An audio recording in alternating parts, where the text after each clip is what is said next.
Right now it's going. Oops, I screwed it up though. Hey, welcome to Module 3 presentation, Social Work Values. I'm Chelsea Murdoch, and I'm with Brandon Dansie. Social Work Values. The NASW Code of Ethics 1.01-1.17, Summary and Overview. Core Professional Values per NASW, Case Study and Analysis. Hi, I'm Brandon. The NSAW Code of Ethics 1.01 through 1.17 summary.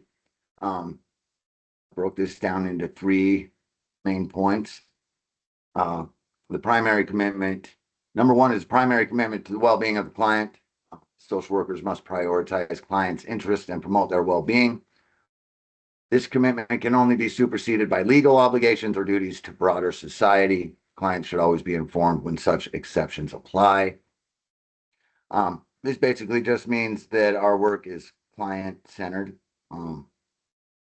The client is the customer, and we facilitate what they want us to help them achieve.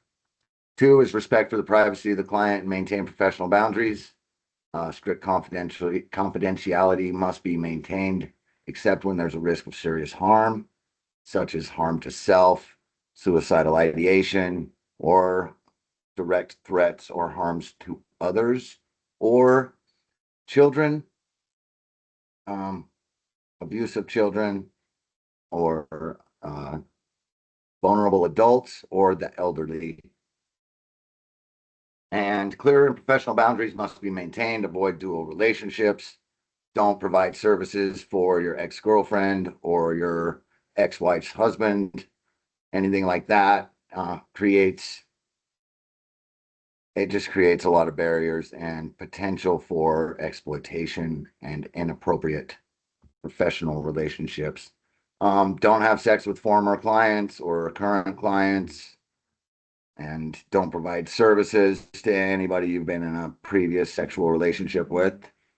Also, special care needed with electronic communication and social media. This is a growing component to social work and providing services. It's inevitable. It's the future, but there are new laws being passed all the time, changes to laws, changes to standards, changes to the programs we use to do it. We need to always make sure that we are ensuring the confidentiality of our clients and their protected information. Also, three, competence and informed consent. Social workers must practice within their areas of expertise and within their scope.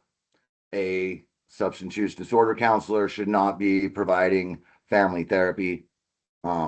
There's many other examples, but it is important to protect not only yourself and your licensure, your agency, but also your clients deserve to have someone who knows what they're doing and not just getting clinical advice from someone who's not qualified. Like you wouldn't get heart surgery from a dentist. So services must be based on valid, informed consent from clients. Clients need to know what they are receiving prior to you providing services. And you're up. Hey, professional values. The NASW Code established 6 fundamental values: service, helping people in need; social justice, challenging social inequality; dignity of the person; respecting individual worth; importance of relationship; providing support, connection, belonging, while fostering trust; integrity; having strong moral principles; and competence, practicing within your expertise area, which guides social workers' practice while balancing individual and societal needs. And this is our awesome case study. Um, Claire is a sociopath who has been breaking into houses and stealing cars as a form of behavioral prescription, allowing her to avoid giving in to more dangerous urges that could cause greater harm to others. Recently, she began receiving threatening letters and phone calls from a former client. Instead of going to the police, Claire starts visiting her client's house at night and watching her through a window. These nightly visits become her new prescription and seem relatively harmless until one night she feels a strong urge to cause harm. She manages to leave before acting on it, but later confesses to her therapist, describing the elation she feels while watching her client. Looking back at Claire's past, she has only physically harmed one person as a child. Beyond that, her behaviors, while unlawful, have been relatively minor in comparison. Now, her therapist is torn between the duty to report a potential threat and the ethical obligation to maintaining confidentiality. Well, the therapist expresses concern, or sorry, when the therapist expresses concern, Claire feels betrayed and grows upset, insisting that she would never hurt anyone and that her past actions weren't truly wrong.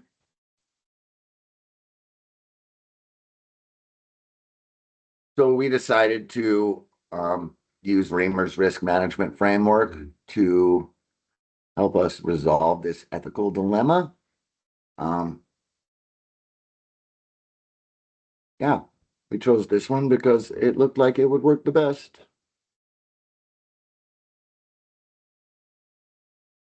So for the assessment, step one, risk assessment. We identified we didn't have time to go through everything, so decided to talk about clients' rights. Claire has the right not to be discriminated against for any reason, such as race, gender, but also you can't discriminate against someone for a medical diagnosis or a health diagnosis. But you can't just label her a sociopath and make assumptions based on that. And it doesn't eliminate any of the rights that she already has. Claire also has the right to refuse any services that we provide. It's self-determination. Um, Also, privacy and confidentiality. This is the hard one. It's protected information shared with us versus duty to warn. And like I said, client self-determination. Claire gets to decide what's best for her. Step two, risk analysis. So the risk of Claire actually doing something, we feel is pretty low, but the potential impact, if she does, is very high.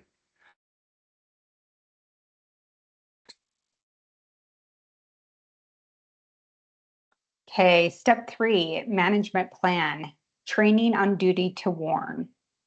Seek supervision, con, ugh, consultation. Why am I struggling?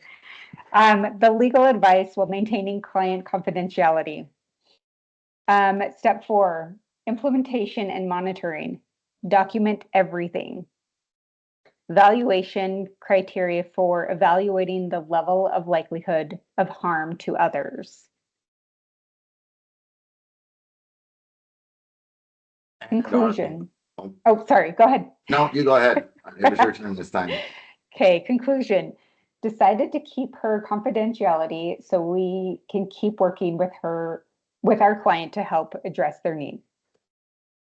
And protected information and client confidentiality. After an assessment, we decided that there wasn't really a need for duty to warn, and it's important to keep our clients um, what they share with us confidential. It's it's required by law. And also, we have a commitment to develop clients' ability to help themselves. Although Claire's behaviors are not in line with our values, some of them, and they may be damaging to her. It's not we can't make her do anything. We can just hopefully give her other coping skills to mitigate these negative behaviors. And these are our references. They are really good reads. I suggest everybody take the time to read them. Thank you. Thank you. Have a great day.